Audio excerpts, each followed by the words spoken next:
the reality is there are forces actively working against you getting this information, and they are working against you acquiring the level of wealth that you truly desire and deserve. So come in it, yes, you need the financial literacy, but start in a place of understanding what the playing field is.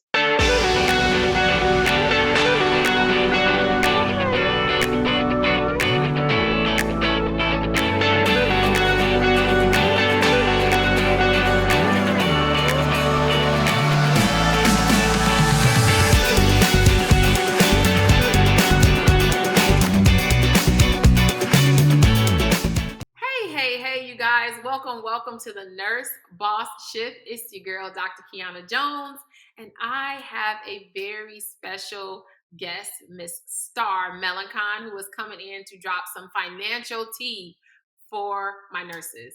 I know you guys are probably wondering, where is my business bestie? Well, she's not here today. So this will be just Star and I who are going to dive in to the financials, break open the books, and really talk to you nurses about some things that we're going to have to change. And I don't mean now, but like right now when it comes to our financial climate. So, first of all, Star, before we get started, I do want to give you an opportunity to go ahead and introduce yourself. Tell us a little bit about your background. Absolutely, and I'm grateful to be here. So, Yeah. yes. Um, so my name is Star Melancon. So I am from California. Um, my company is She Building Her. So I'm a financial strategist. I help women transition from making money to building sustainable wealth. That was birthed from my time in corporate America. So I'm a degreed biopharmaceutical microbiologist. That's what I was in a past life in corporate America, which just means that I went into the corporate side of microbiology versus the academic side. Um, and when I was in corporate, you know, I was making a really awesome salary, like, over like well over the 200 K mark for my compensation salary, compensation package.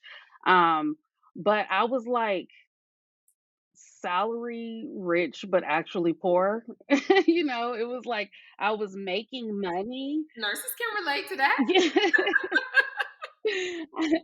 I was like making all the money and really like living this girl boss kind of lifestyle. You go get the bins, you go like you do all these little things that you feel like are the status symbols or whatever. But then it really like I was the only black woman, I was the only black person, period, from as far as the eye can see. And being in such close proximity to my colleagues, I realized that they were like really building wealth. So, like on paper, we were probably making the same or similar amount of money, but they were investing and they just had all these strategies going. And I would overhear them talking, and I would just feel very small and very insecure in the corporate space. Mhm, And so I just kind of took this journey of learning mhm, about money. mhm. And I kind of went from like really just doing everything wrong with my finances, like bad credit. Like I was the person that dug my head in the sand when it came to like if I didn't open the envelope, it didn't exist kind of thing. It was just like I just had a super toxic relationship with money and finances. And I just went on this whole like exploration of learning just about how to build wealth and then like not just wealth, but like how to sustain it because I knew in the corporate environment, I like that wasn't sustainable for me. Like I knew that I wasn't going to be there as long as I thought I was going to be able to be there until like I retire. So I needed to understand how money worked, and then how to keep the money working. And so once I got that down, I just started implementing. Eventually, I started like helping family and friends of family, and then and She Building Her was kind of birthed from there. Just my really ability to just break down these concepts, financial concepts and terms in a really relatable way where people felt empowered to do it. And that is my journey. So that's how I got from corporate to She Building Her. So, okay, so when you first of all making over 200K, That's a hard transition, right? To go from that to like, in entrepreneurship, it's kind of like you could be making Barely making $1,000 a month. $2,000, right? It's a lot of highs and lows and ebbs and flows. So what connection did you have? And I always tell people like there has to be an anchor, right? That's bigger than you. So what was your anchor that would make you believe enough that you could have a sustainable, revenue coming in to be able to transition? Or did you do a gradual or like what happened? You mean in terms of the actual transition from corporate to going full-time entrepreneur? Exactly. Exactly. Yeah, that was a doozy. Well, the first thing is on the practical level, it was a lot of planning in the background. So it was me trying to figure out ways to like substitute. So basically, I started saving more. Obviously, I started investing very, very aggressively. I started invest in stocks. I started investing in stocks that were what we call like kind of like accelerated growth stocks, meaning you can see like a lot of um, return in a short amount of time, meaning like a year, you know, 18 months, 2 years. That's like short term growth in my area of investing. So I started doing this because I wanted to make sure I could just do a couple things, right? Like, for instance, I used to get an annual bonus. So I wanted to make sure, like, if I start investing now and I can see growth within 18 months or 12 months, then that growth, I'm willing to sell that stock off, use that money as like my annual bonus. I started saving more. I started really utilizing all of the types of like financial accounts that was available to me.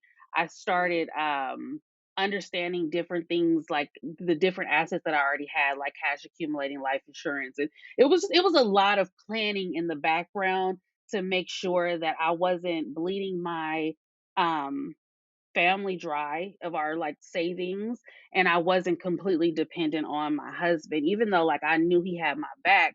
But like I was a person who really didn't believe in entrepreneurship. So for me to go from this corporate job and be a person who preached for so many years, like why would anybody ever be an entrepreneur, to like leaving this job and starting my journey, it was quite the transition for people to wrap their mind around that it was me doing that, because they thought like this is your dream job. This is everything you ever wanted, And so I just had to do a lot of practical stuff in the background. But that also came with a lot of backsliding, I guess. Like how you about to jump into double dutch, like okay, I'm gonna do it. I'm gonna put and you're Right. like just a little bit longer. Oh well, my bonus is coming. Yes.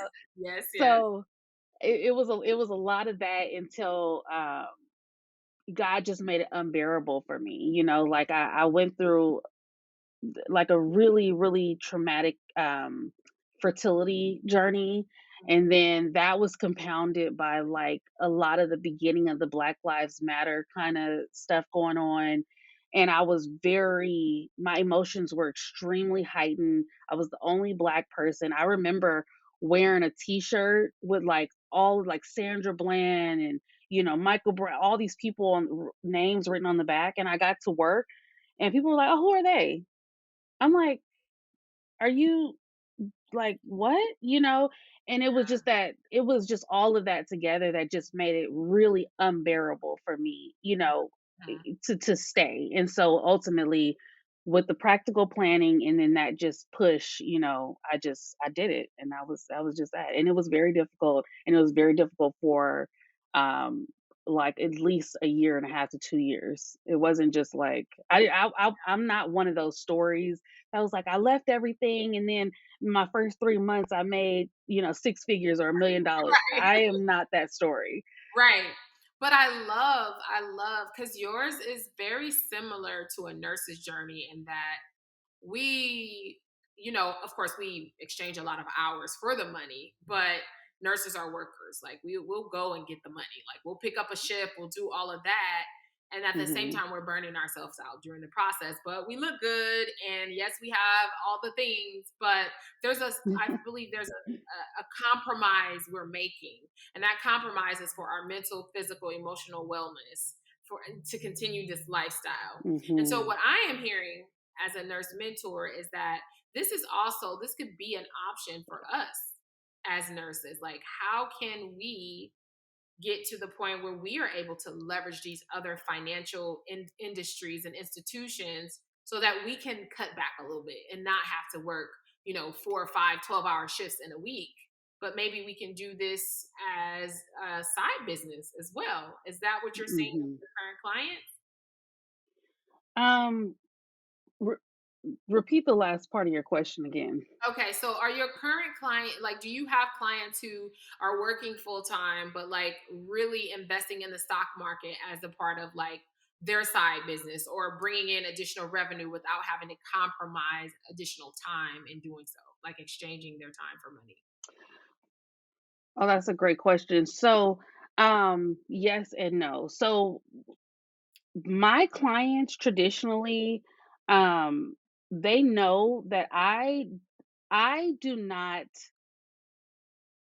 like I'm not teaching anyone how to build a business or how to create necessarily income from Okay. the stock market or from any of the avenues that I do. I am really showing people how to flip their bag into wealth, sustainable long-term wealth that they don't have to work for. They don't have to trade time, expertise, energy, anything for. So more so what I do is I give women the freedom, the financial freedom to decide if they want to transition from, the bedside to entrepreneurship. Why? Because they have a financial strategy in place Hmm. that will have their back through that transition, Hmm. and even longer. So it's not really like the women that come to me, they're not looking to like leave their job to do investing full time. It's Hmm. more so like I'm making all this money, and what I don't want to happen is I'm making all this money now.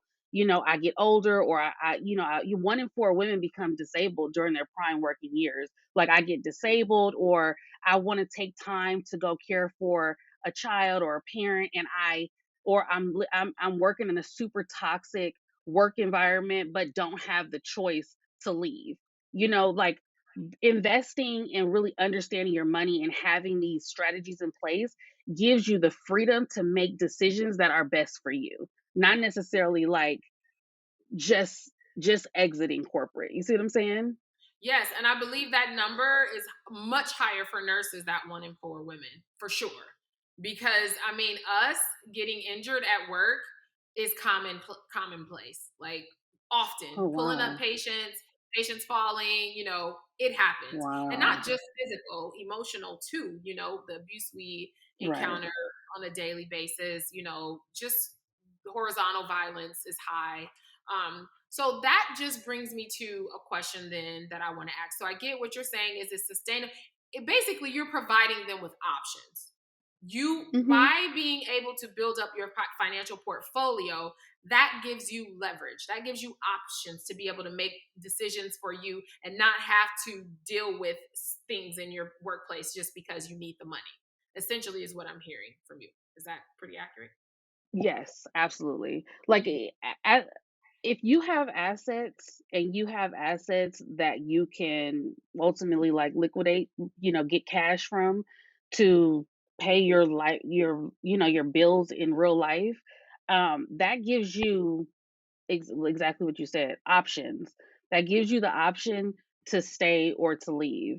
That gives you the option to not have to tolerate sexual harassment in the workplace. And you don't have to say, oh, I have to stay here until I have another job. You can leave and then find another job in the in between time, liquidate some of these assets, pay for your life until you find your next move. You have like it's just it goes that freedom is just like a safety net to Mhm. support you through all the choices that you want to make, but some people can't make because we have real life in. You see what I'm saying? Yes, yes, I see exactly what you're saying. I guess so. My question is, and this is kind of switching a little. Have you ever worked with nurses before? Have you worked? Um, yes, actually nurses. So my program Road to 1 Million. My number, I don't know if it was my top two um careers that attend these events is realtors and nurses. Okay. Okay. So yes, I have What do you a lot. find is our biggest challenge financially? What do you find is our biggest, like, as a group? I know this is generalizing, so there will be exceptions, you guys who are listening. So if you know everything about financials, I'm not talking to you, but I'm talking to the average nurse. What do you find as a collective seems to be our biggest challenge financially? Financially is twofold. First of all, it's the want more, work more mentality, Mm, right? hmm. So because you all Explain that. know, Yeah, please huh? elaborate on that. Because y'all know the money is there for the taking. Mm, So it's nothing for you to pick up a contract. It's nothing for you to work the mm, day shift. It's nothing for you to, I know you would think this is just from working with my clients.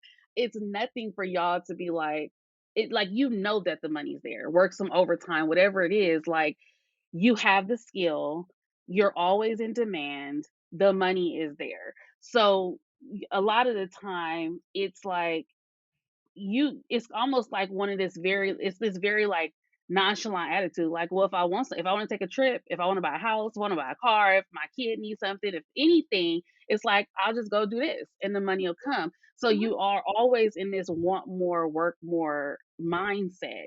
mhm. But the long term effects of the want more, work more mindset are can be somewhat detrimental. Okay, because on one hand, you don't realize that you're creating a lifestyle for yourself that cannot be sustained without the work more part. Whoo, child, please say that again. Because some people is You gonna go over their head. Say it in another way, please, Star. Say it in another way. so Please. so if with your base salary, you live fine. Mhm, But anytime you wanna exceed that or do, get braces for your kids, buy a new car, get a home, go whatever, you have to literally work physically more hours, right? And so that's not sustainable for the long term. mhm. We talked about, nurses getting hurt and things like that, but also it's like, you're going to get older. Like, your body's not going to be as agile forever, and imagine working your ass off for all these years creating this lifestyle that relies on all this money, and then you get a little older, you can't work as many hours, you can't work as hard, and then you have to completely shrink your lifestyle in retirement, Mhm, which is the exact opposite of what people think is gonna happen in life. They think, "I'm working hard now so I can live my best life later." But mhm, in reality, you're basically this is like, if you want to live, you know, under this umbrella of this is as good as it gets, that's what you're creating for yourself. Because if you create a and lifestyle that requires you Star, to like, work when I more, think then when about you can't work that, more, I what happens to that believe lifestyle? It that collapses. It's not sustainable. I think that part that you're talking about, the want more, work more, is what we often in nursing we say it's like we work in shifts. We like our money is in shifts. It's like, okay, I Mhm. want to go on a $3,000 trip. Like all I got to do is pick up 4 shifts. Or I want a new car, and yes, it's maybe over my budget, but I'll just work an extra shift a week, and like that'll pay for the car. So Mm. we are not taxed on. We are not realizing that the tax on that is irreplaceable. Like we're being taxed physically on that. You can't quantify Mhm. it, but you're paying Mhm. for that. And Mhm. I Mhm. realized that early on, and I thought to myself, and this was like I was just barely becoming an entrepreneur, and I was just saying like, I can't if I stay like where I'm going. I know I'm getting older, which means Mhm. I'm physically declining, right? Like Mhm. no way around it. Then Mhm. what am I gonna do when I continue to, like you say, Mhm. work more? I can't. I won't be able. That's not won't be sustainable for me physically, and Mhm. add on the mental, the Mhm. emotional, the all the other things that come along with being a nurse. And I don't think, and it's funny because I remember Star, I put up, I don't remember even what reel it was, but I remember your comment, and you said, "Does everybody know that nurses are like staging in a coup right now?" And I thought that was so funny. Because she was like, "This is concerning for me." And I thought it was so funny because I know you're not a nurse, and then you're like, hey, like people, like something's going on here because there are so many other factors that internally we know. If you're a nurse, you Mhm. get it. But like outside people don't realize the emotional toll it takes on us, dealing with family, dealing with doctors, dealing with all these different people on the healthcare team, and also trying to be emotionally available for someone who is not well, right? Trying to Yeah. encourage them, trying to, like, it's so much. And so when you are working these extra shifts, you're also doing more of that, which is Mhm. already taxing on us, right? And Mhm. so I don't think people really realize that. And then at some point, and then you add on COVID, right? Yeah. There is Yeah. literally post pandemic traumatic stress disorder, a real thing right now. I Wow. suffer from Wow. it, and I know a lot of people who work during COVID who suffer from it. And it involves Wow. anxiety. Like I have night sweats. I have, like, I still think about that, because in Wow. those 8 weeks, more people died on me than I've had in my whole 15-year career. And so that messed with me. And like, I didn't realize it. So I started doing my research. I put my little PhD hat on. I was like, it's got to be a thing, right? Because I know I'm not the only one. Sure enough, looking it up, and I'm seeing all of this. So that work more, want more is, do you see the black hole that it's taking us down? Whereas if we just make that switch, if we just make a decision to, like you said, what you did is basically you learned a skill, like you took the time and learned about it, even though it wasn't your specialty, it wasn't what you went to school for, because us as nurses, we gonna go to school, right? So but it wasn't even what you went to school for, but it's Mm-mm. giving you that freedom. And it did take work, and it did take time, and it did take a level of discomfort, I'm sure. Oh But I yes. think we don't think about that as nurses because now it's so ingrained in us, it wouldn't even feel right to bring in money and not have exchanged that time, right? It's like, even me, like, Yes. a mentor, and I get these stripe notices, and I'm like, okay, I'm sitting at home right now. This feels weird. Like, um, Yeah. I'm used to it, but it's a feeling of like, you don't feel like you worked for it, but you did work for it. It's just a matter Oh of yes. wiring yourself on how you look at money. Yes. I also want to mention that, contract work is a big thing in nursing right now. Okay. Mhm. And most contracts don't offer any sort of retirement Ooh. plan. Mhm. That is so dangerous. Like, I just want all nurses to understand, like, especially if you've ever read Grant Cardone 10X. Mhm. Yep, I have. Right. So a lot of time we're thinking about 10x in terms of like how we can 10x things, right? Just Mhm. know that everybody has that mindset. So Mhm. when these, you know, healthcare facilities are giving you these contracts, it's because they're getting 10x the work. They're getting 10x from you, right? Yes. And Yes, ma'am. so just remember that, yeah, you're getting a lot of money up front, but at the end of the day, they're not offering you any kind of retirement compensation, any kind of benefits in terms of any of that. So it's all on you. Okay. It's Mhm. all on you. And if you don't prepare yourself and you're just chasing the bag that's right in front of you, you're going to have a real problem down the line. Okay. Okay. A Since real you brought problem. up since you brought up travel, this is something that I wanted to ask you about too. And this is something that I thought about during the pandemic, like when we were in it. And I was watching all these. I only did one travel assignment. It was a great one. It was like a 10K a week locally, not too far from my house. It was great. But it was Mhm. nurses who worked 2 years straight, 18 months straight, right, on these type of assignments. Explain to me, if these groups of nurses did not invest or leverage that money some kind of way and now they're back out there on the grind. What is that an indication of? And what I mean by that, I don't know if you know what I mean, but what I mean by that is like money is not our problem. Mm-mm, Is what I think. Um, mm-mm. what is that an indication of from financial? You being the person that you are, expert. What do you What think? is what is them working the 2 years as 2 years worth of travel assignments? Yeah, An like, indication of and now don't have money. Like, didn't leverage it, didn't do um, anything. My thing is, you know we what it thought money you not know what it having, we were reminds not me paid of? enough. What? You ever heard that, it used to be a meme on social media, like a audio part that says, "Just skip to the good part." Do you remember Yes, that? yes, yes, That's yes. what that reminds me of. It's a little. Everybody just wants to everybody just wants to skip to the good part, which is, like, having the money and outwardly living the lifestyle. But they don't you're but they're building this house of cards, essentially that's just it's not sustainable. So, really, it's just indicative of mindset, but it's not really that you can blame anybody for having the mindset because ultimately our culture cultivates the mindset. And then also there's a lot of disparities, when we talk about women, we talk about black people, black women, all these the what wealth gaps and all this kind of stuff. So a lot of people are like, shit, it's my turn, like I need to and so you can't really blame people for having the mindset, but at the same time, like,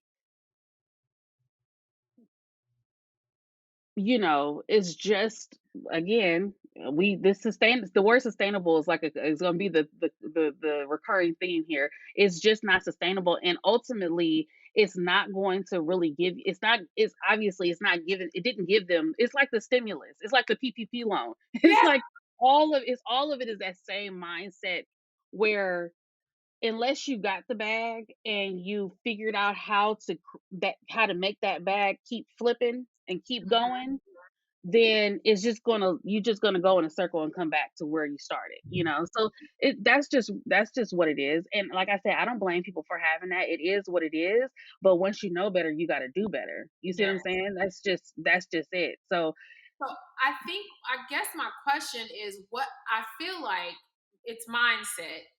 And but more importantly, like, even before we get to mindset, we have to be able to identify it before we're back at square one. So, like, I guess it's more of an upstream approach, because my thing is, I remember, for me, I was already an entrepreneur though, but during COVID, I was thinking, okay, I'm gonna go make this, but what am I gonna do? Where am I gonna reinvest it? And it had to be every dollar I made, because I already had some money saved. So every dollar I made, it had to return to me 2 or 3 times. And I didn't know how I was gonna get it there, but I was not willing to go out, compromise myself, my family, for a car or a mhm, bag or mhm. something that I didn't feel like I would have a return for me. And I think, and it goes back to your want more, work more. I think nurses don't realize you can have a lot of money or you can have a little money, but we always are going to make it work. I remember when I Mhm. was making $27,000 a year, and I couldn't wait. I was, ooh, if I could just make 40, I know my life is going to be better, right? That come from our mamas and our grandmamas and everybody before us that has made it work.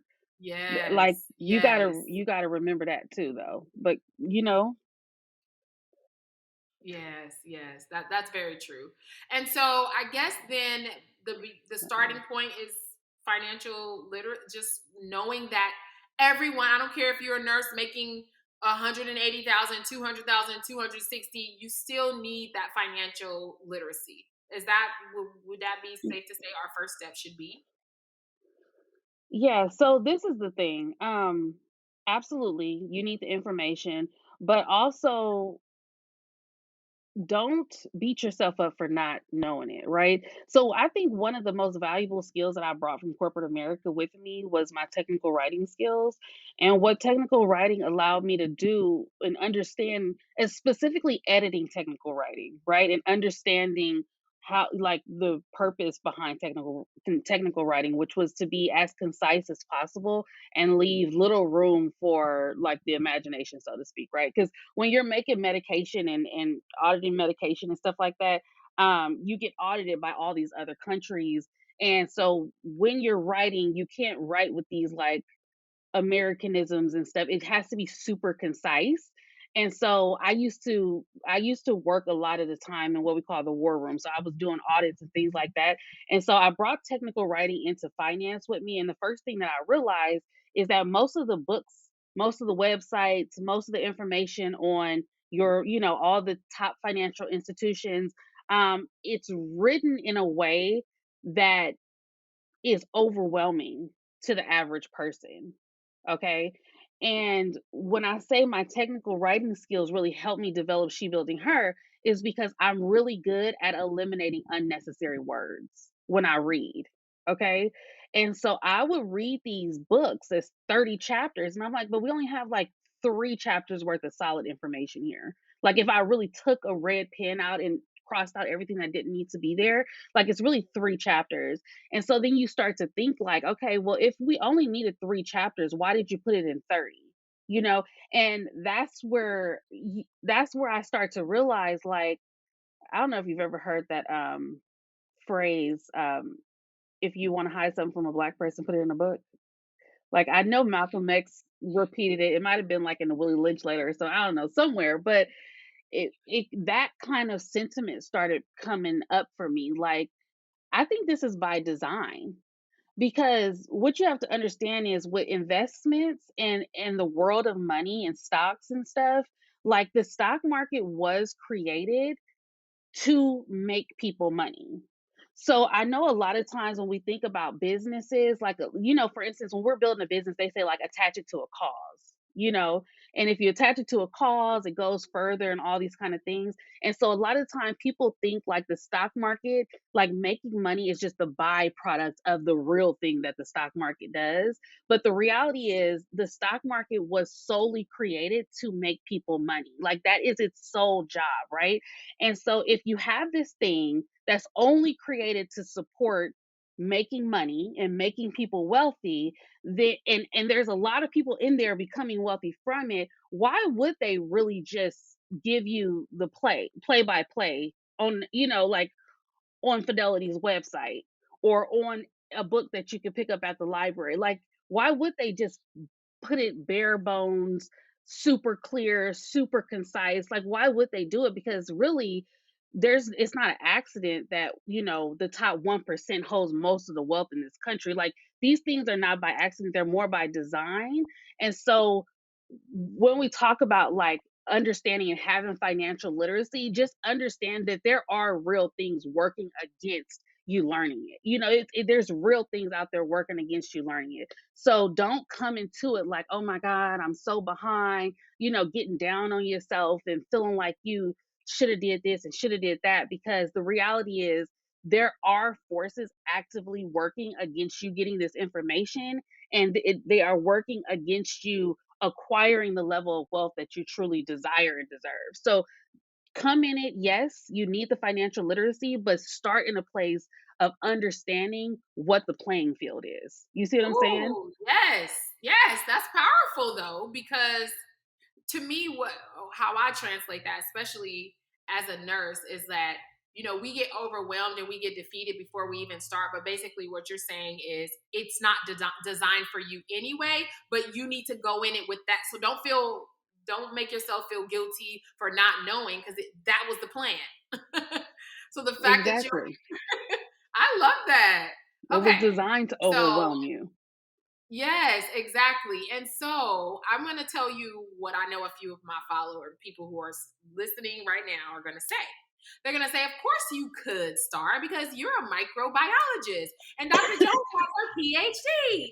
And like, everybody ain't that. And everybody don't have all that. I'm telling you, I already know what they're going to say. And the reason why I Okay. know that is because I've been there. I used to be that one that would be like, well, I was always trying to find a reason why somebody could do it and I couldn't, because I wanted to get myself off the hook. Right. And Hmm. so I want you to talk to those people and tell them what are 3 things that they could do and that could help them begin this journey. If you have 3 tips, this is like their homework too. But I really want you to talk to them, those ones who are already like, of course they could.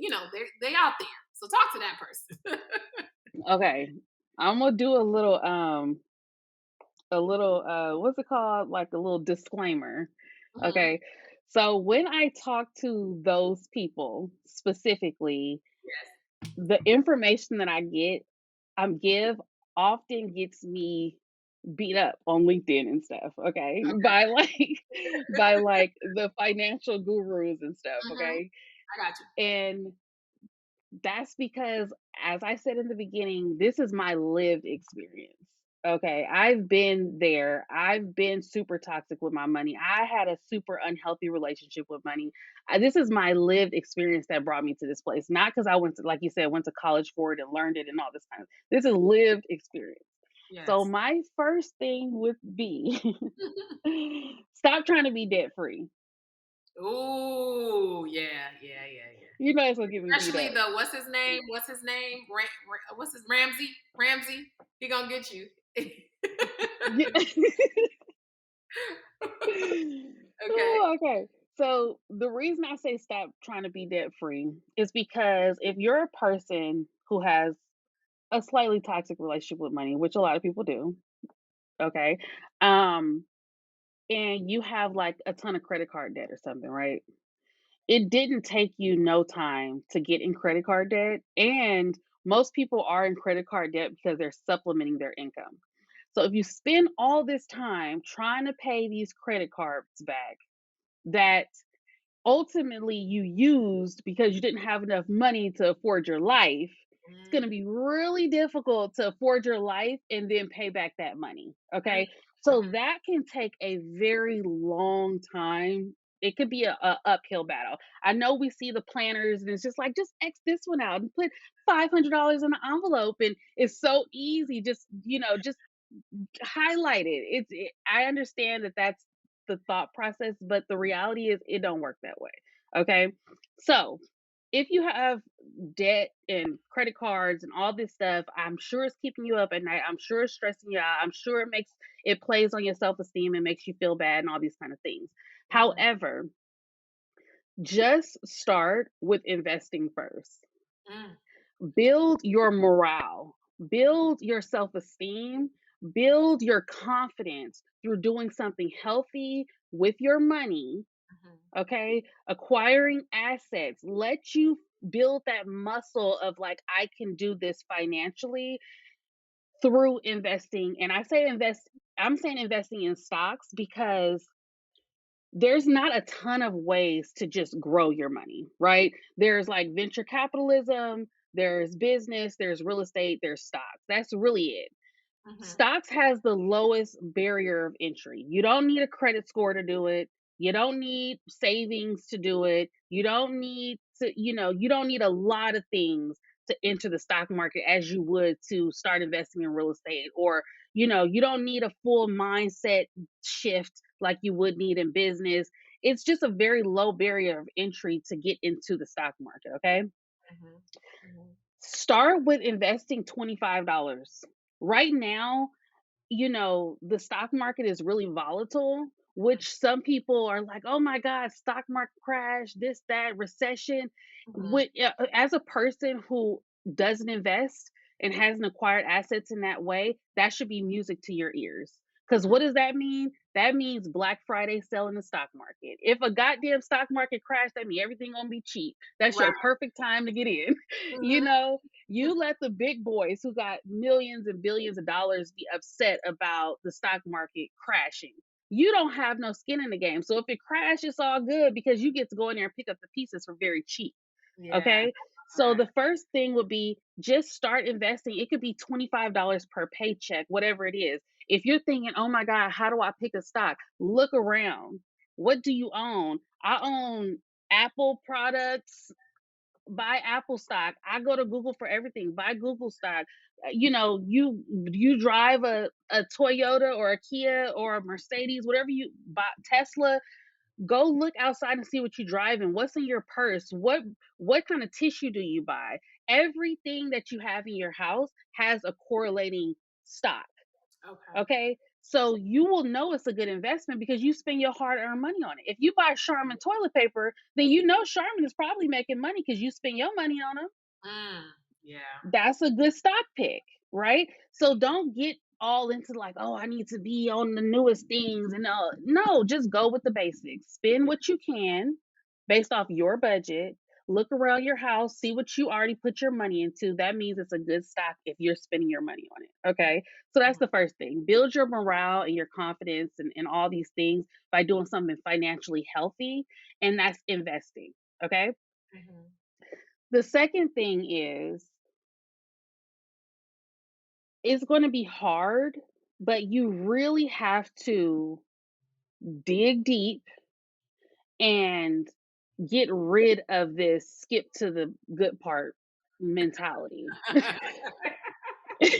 Okay, it's Yes. difficult, but it has to be done. Like I can talk about stocks all day and people are so drawn in because it's seductive, it's something, but then I talk about budgeting and people like, you know, don't nobody want to hear about budgeting. you know, but the Right. reality is I tell people all the time, you scared of inflation, you scared of a recession, but it's just words. Because if you was really scared of a recession or anything, you would be trying to figure out ways to tighten up your money, right? The easiest way to make money is by decreasing your expenses. Mm. But you don't even know what you can decrease out of your expenses if you don't have a budget, which is just a list of your income and expenses, Right. right?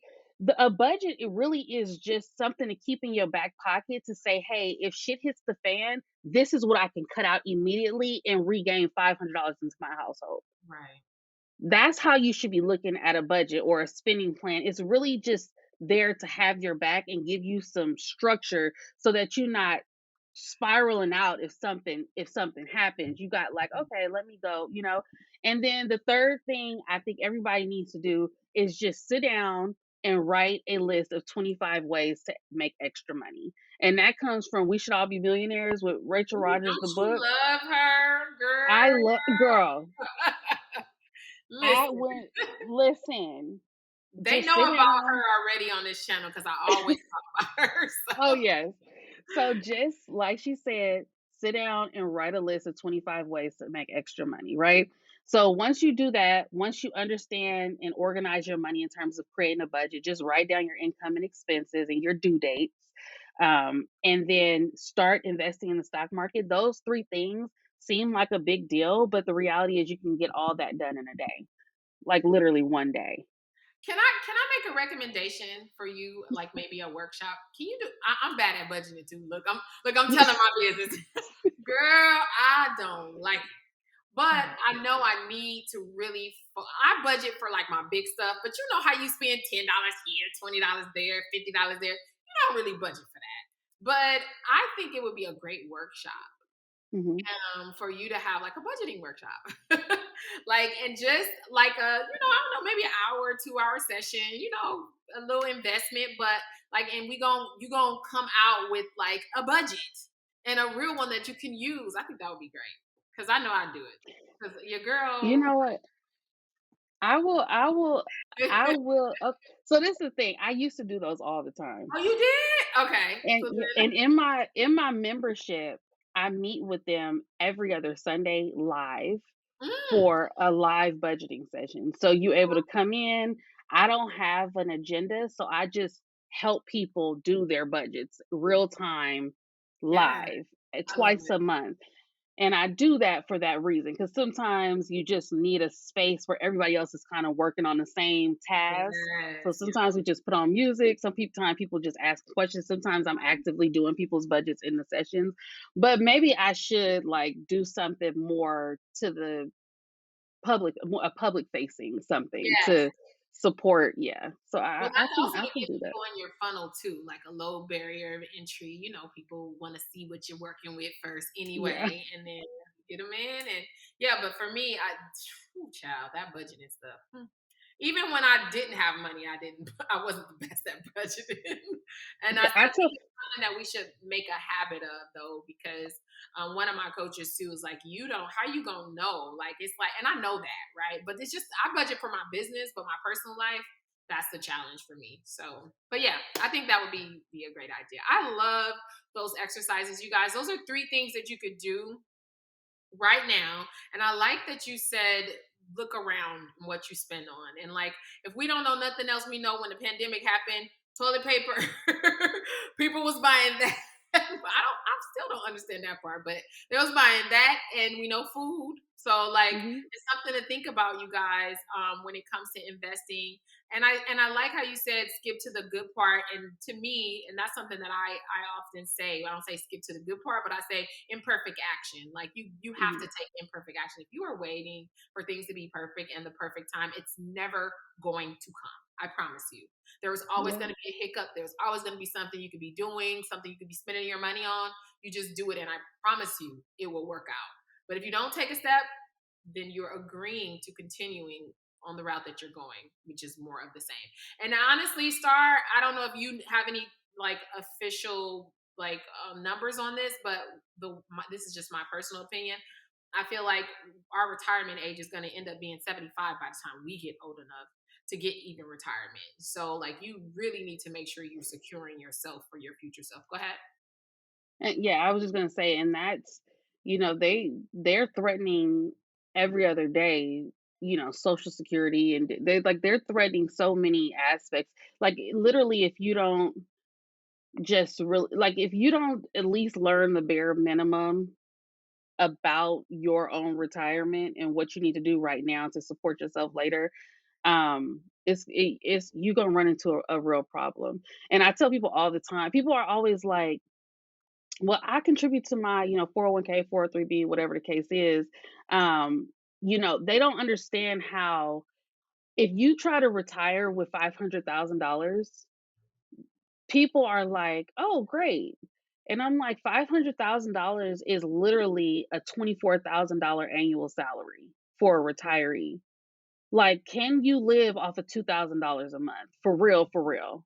You know, like it's just a lot going on there. And then not to mention that most people don't realize that you're going to end up wiping out your retirement account at some point before you retire. And that's going to be to put a down payment on a house, help a child pay for a wedding, and to help a child pay for education expenses. Those are the three times that people end up wiping out their retirement account before they retire. Usually it happens around like 50, for like late 40s, early 50s.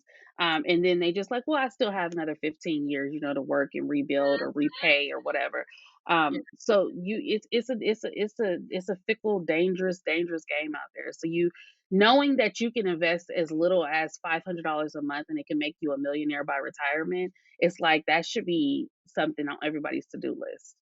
I need a part two to this. I'm sorry. I need more. 'Cause I want to talk about kids. I want to talk about setting our kids up right. Like, we need to do another one of these because I don't want it to go too long, but I need more. So I'm already going to let you know that we need another one because it's just so much that people, and it's incremental.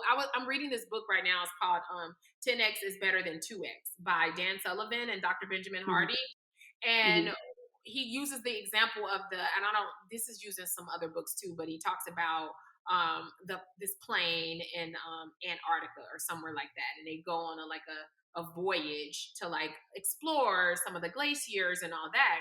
And so apparently their measurements are like the degree was off by 1 degree or 2 degrees on their journey, and because of that they were like so many miles away, like 20 something miles away from where they were supposed to be. Now, mhm, it was the small incremental, like just a 2 degree difference that led them to a whole different destination. And so essentially, they ended up crashing into a mountain because the clouds and the mountains were like, looked like it was just all in one, and they crashed and everyone perished on the flight. But the point of that is, it's those incremental changes, like just $500 could change what your life looked like in the next 30 years when you're time to retire. A lot of people think they have to have all this money invested and all of this money, but it's the small incremental changes that can lead to the big change at the end. And for me, that's what my takeaway is from this too. Like, and people will be like, well, where are you supposed to get $500? Like, If you don't have $500, then you really need to be investing $500 because what do you think it's going to look like in 20 years, 30 years when you start to slow down? What do you think it's Mhm. going to look like? Like the to me, and this could be, my entrepreneurial mind too, you're losing more by not acting. You're losing more by not taking action than you even realize. That $500, that's what you pick up that extra shift for so that you can contribute. Whew. That's where you want more, work more. You want more when you retire.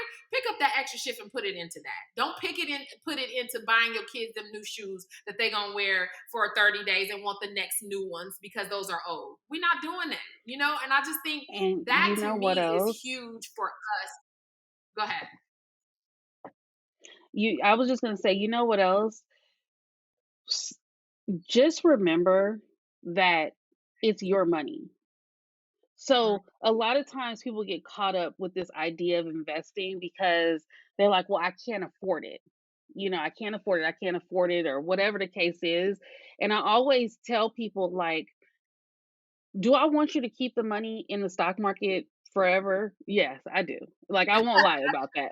But ultimately, it's your money. I told you when I first transitioned, I would sell stock off just to use it as like a bonus and take my family on vacation. Had I I, kept those stock from then, that shit would be worth so much more today. But it was my money, and I used it in a way that supported my life in the moment. So don't get caught up like if you put it in there, it's just gone. Like, no, you get the return on top of it, the money you make on top of it, you get that back, but you also get the principal amount back. It's your money. So if you ever get into a tight spot, just think of it as like a really, really accelerated savings account. Because you can always pull the money out if you need it. You know what I mean? Like, yeah. it's all good. I love that. I love that. And honestly, that's something that I think we forget too because they think it's like locked away and they can't get access to it. But worst You case have scenario, it. you made a little money, you had to pull it out, but you can, build it back up. And I love that because I too thought that. I definitely did not know that until I started learning more about it. So this has Yeah. been amazing, Star. Thank you so much. I do want everyone to know how they can connect with you. And for those who are serious, y'all know action takers are money makers. Success loves speed. I'm gonna always tell you guys that. So if you feel like, if you know daggone well that in the net you are not prepared to retire, or for if something happened to you and you got sick today, you would not be able to sustain.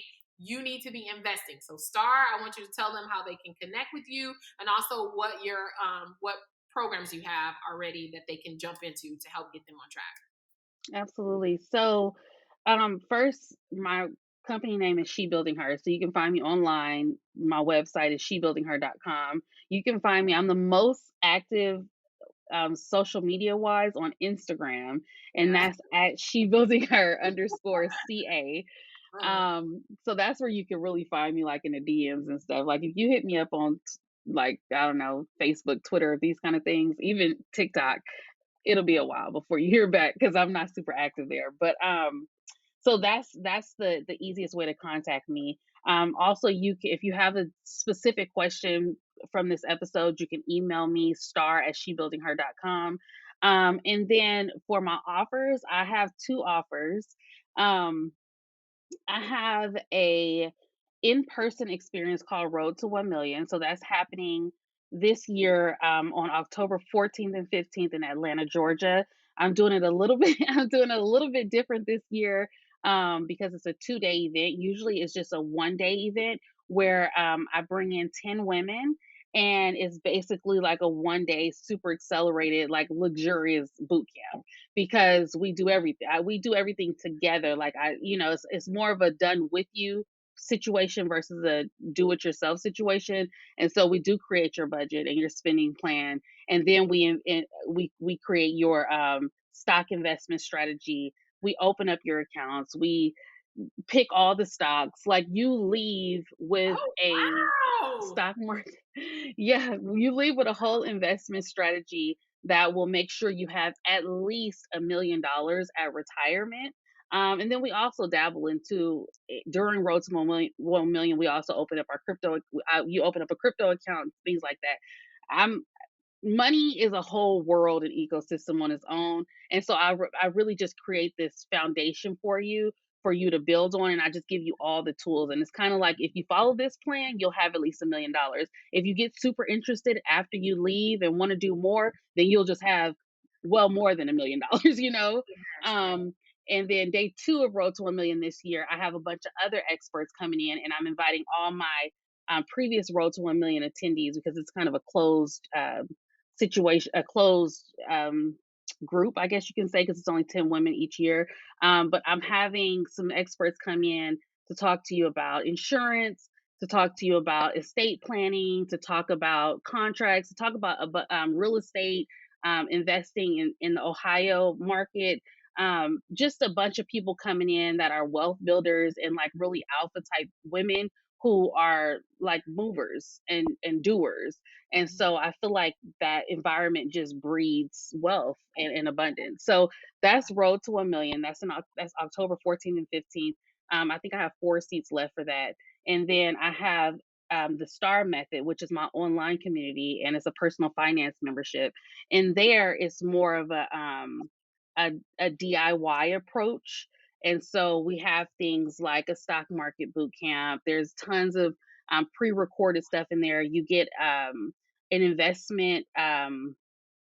You get an investment report every other month that tells you exactly what stocks to invest in for that month. We do a bi-monthly conference call. We have guest experts come in and talk about different things, crypto, insurance. Again, we do live budgeting sessions. We do a bunch of stuff inside of the Star Method. This is more of a community for women to start investing, continue investing, and then also, you know, your network is your net worth. So it's really to put you in touch with other women, like spirited and like minded women. And then you all kind of can go on this wealth building journey together through the Star Method. Listen, I'm supposed to be attending the October event. So if you guys want to see me, I'm going to be there, and I'm actually going to put it on my calendar because I'm excited about being able to plan out I haven't really sat down and done this. I just have money in stocks, money in this, but like strategizing and being in the room, you guys, is so powerful and necessary if you want to get to the next level. You never know who you're going to meet in these rooms.